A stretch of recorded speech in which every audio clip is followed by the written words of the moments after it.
when we get there, it's really important that we stay super tight, super close when we go to the door for two reasons.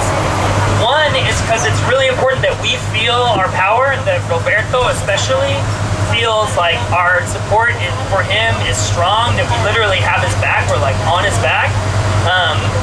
And two, we want to make sure that the police are not able to get through the crowd straight to the person holding the megaphone, that's going to be Will, and especially to the front, you know, to be able to grab people. You know, sometimes they can be aggressive. It's really important that we prevent that.